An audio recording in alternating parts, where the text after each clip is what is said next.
A very good evening and welcome to the Family Hour here at Church of Uganda Family TV. My name is Claire Bwenje, your world's favorite host. How are you doing and praise the living God? Well, this is the Family Hour and is in partnership with Life Ministry Uganda. You can always check them out on their websites and social media platforms. They'll be very happy and glad to hear from you. Today we are here under the theme of parenting. Remember, this show comes to you Monday to Friday under different themes. And today we have a very great topic. And guess what? The guests are already here and very exciting. I know you will be blessed because you tuned in. Guess what? Our topic today is encouraging independence and responsibilities in children. And to discuss this with me is a great couple, Mr. Daniel and Mrs. Patricia Rutiba. Hope I got that right. Ladies and gentlemen out there, why don't you join me? Welcome this amazing couple right here. You are most welcome. Thank you. Happy to have you on the show, Daniel, and happy to have you on the show, Patricia. Thank you. Please say hello to the viewers and then we start our show. Okay. Good evening, viewers. My name is Daniel Rutiba. I'm married to Patricia Rutiba. And come the 4th of November this year, we'll have been married for 24 years. Ooh, we congratulations. Thank you very much. We have 3 children, 20, 19, it's 21, 21, 15. 19, and 15. Oh, wow, you in there. The teenage thing is Yes. just, wow. I practice law, Kampala. I have a law firm. Patricia practices architecture, and we've also been involved in ministry here in Uganda. Since 2007, we have been involved in singles ministry, dealing with young, mostly working single people who are preparing for marriage. But we've also been involved with many other ministries in Uganda, including Life Ministry, and we're glad to be here. Wow, happy to have you on the show, Daniel, and happy to have you on the show, Patricia. Thank you. You want to add something before we go into our topic? Well, there's not much to add. It's just that we are excited to be here with you and with Life Ministry and Family TV. And we hope that God will, encourage someone out there, a parent, this evening. I love to hear that. We are also excited to have you on the show. And dear viewer, please enjoy the show. Well, like you already know, our topic this evening is encouraging independence and responsibilities in children. But I would want you to paint a very clear picture of what this is all about. I know some it may ring the bell, and others it might be a hard paper. When we talk about independence in children, and the parent is like, I'm a father. Why are you talking about independence right now? Yes. So would you please paint a clear picture of what this is all about? Okay. Ladies first. Yes. I like that. Yeah, so when it comes to children, they are born when they are 100% dependent. Exactly. 100%. But as they grow, you have to release them, because you cannot jump from 100% dependence to 100% independence. Like, you've made sure they are depending on you until they are 35, and then you say, now go and be independent. It can't work. So what happens is you keep releasing them degrees of responsibility, degrees of stewardship, so that at some point they're at 50%, 60% as they grow. It has to be appropriate until they can finally stand on their own and handle their lives as proper citizens who are independent. Yeah. So what we are discussing today is, okay, so yes, we know that we have to keep releasing them, but how do you do that when they are children? How do you do that when they are teenagers? And when they are young adults, what should happen? Yeah. And exactly, I like that, and that's where we are going. Of what do you do at what age, and and I like what you already mentioned, that you don't do it wholesomely. It's just step by step, a degree and a degree. But then a viewer really wants to know, how important is this? Like, why should we encourage our children to be, independent, to be responsible? How important is it? Maybe they can mention something.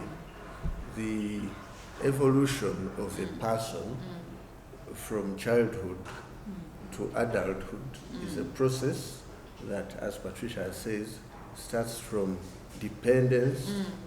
Then you're encouraging them to be independent, which is a process, particularly in an age-appropriate way. And what you want to see in adulthood is an interdependent human being. So they've gone through the different phases. They've been dependent, then they are becoming independent. But as adults, we are interdependent. So which is really the highest level. And what you're looking at really is a responsible human being, a responsible child. And a responsible citizen in society, and a responsible Christian. Exactly. That. In addition to what he has mentioned about the goal being an independent and interdependent adult, a responsible citizen, it's important, independence is important to introduce to a child early, and one of the reasons may not be very pleasant. A lot of things have happened to families, and suddenly the person who the child has been depending upon is not around. But if a child has been trained to be able to stand, for what is right, to be able to look after themselves and be able to look out for other people, then it means that their chances of survival in this world are higher. So one of the most important responsibilities a parent has is to make sure that even when you're not around, your child can hustle through life. They can move through life and not be left, at the mercy of everyone who comes their way. Because we've seen that when a child is too dependent, even when they are 15, 16, any opportunity, if someone comes and says, you come, I'll do this for you, I'll do this for you, as long as you do this, even if it is wrong, because they've been used to depending on people, they'll just go, They won't be able to stand for what is right. And independence helps you to instill values in children. When you're teaching them independence, and values are very important for them to survive even in the marketplace when they're older, even in school when they're younger. So if you don't teach them that, just sending someone to boarding school, it can be traumatizing, permanently traumatizing for them, because you've not taught them how to navigate. Yeah, and actually the world has no mercy. Absolutely no mercy. Completely. It has no mercy. Completely. Yeah. So as parents, we better do what we are supposed to do, Yes. especially when it comes to training our children, to be independent and responsible. Yes. Because they will reach in the marketplace and no mercy at No all. mercy. No mercy. And the children will suffer mentally Yes. anyways. So are there any practical ways really parents can practice in this?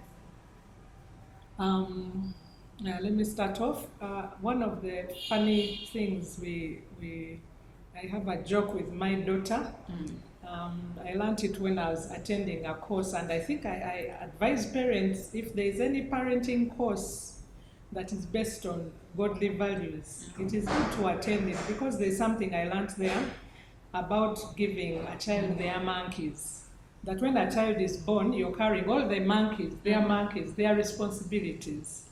But as they grow up, you hand them a monkey, So sometimes my daughter can come and tell me, Mommy, please help me with this. I say, no, that's your monkey. That's your monkey, deal with it, It's your responsibility, handle it.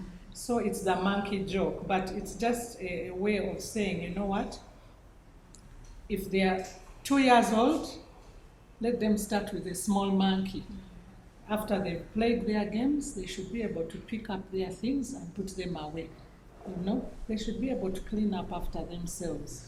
If a child is used to people coming after them, picking up what they've dropped, cleaning up, they grow up like that. You find someone is entering the house and just dropping things everywhere. So just even from 2 years of age, they should be able to know, oh, if I brought this out of here, I should put it back. If I pour something on the floor, I should look for something to clean it. That's a small monkey for a 2-year-old, 3-year-old child. So on. And I remember you can talk about our young boys when they were growing up and we wanted them to be more responsible. They kept asking for a dog. Puppy, we want a puppy, we want a puppy. And he told them something about puppies, that they are a lot of work, but they insisted. So he can tell us how that turned out. Yeah, just to backtrack a bit, one of the very first lessons in the journey to independence is hygiene. Things about hygiene are very important. People, as you know, at the earliest possible age, things around cleaning, then at an appropriate time washing, including washing clothes, washing dishes. These things are extremely important because they train responsible people. Do you see people throwing bottles out of the vehicle? No way they sit as dirty. Because they were not trained. There's a monkey that stayed on the... And some people are they are very high-ranking people sometimes. Exactly. And they throw bottles out of the... You're like, what? Yeah. Yeah.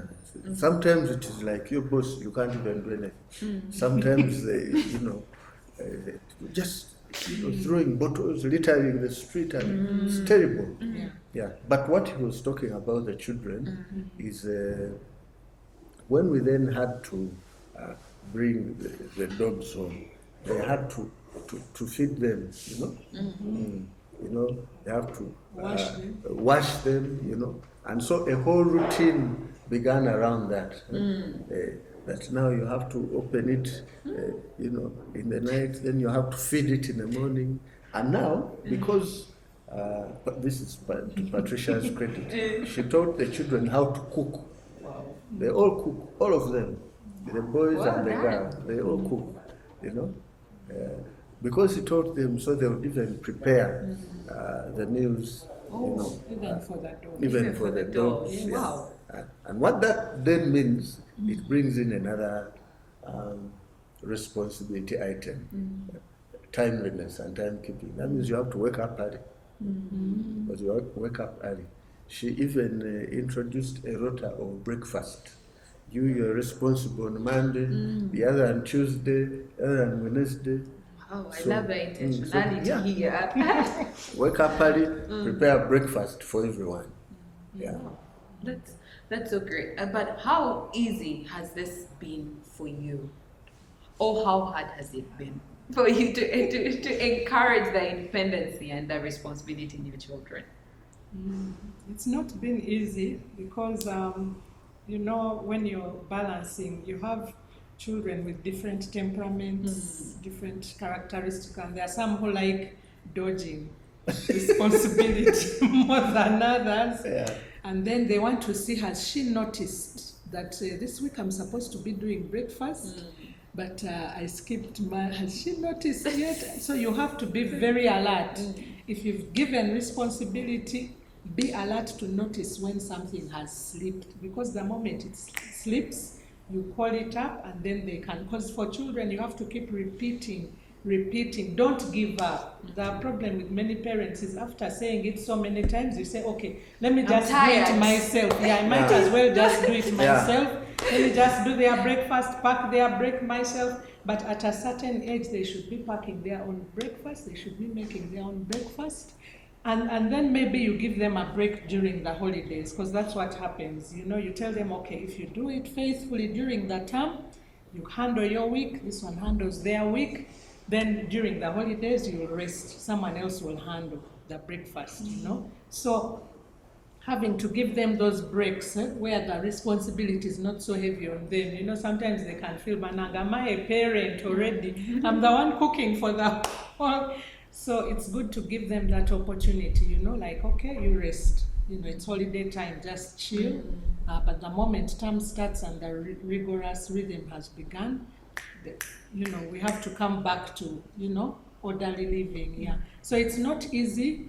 You have some people who are very diligent, and then they feel bad when the other one skips and you don't notice. Yes, yes. So we have to be very alert. You can be looked at as someone who's favoring that, but this one did this, skipped 2 days, and then for me I did the whole week, and then there's no compensation. So even rewarding, you like just think of ways to make sure that they have those moments where they are carefree, like they are children again. Let them not be so burdened that they are doing everything and then they fail to have fun as children in the home.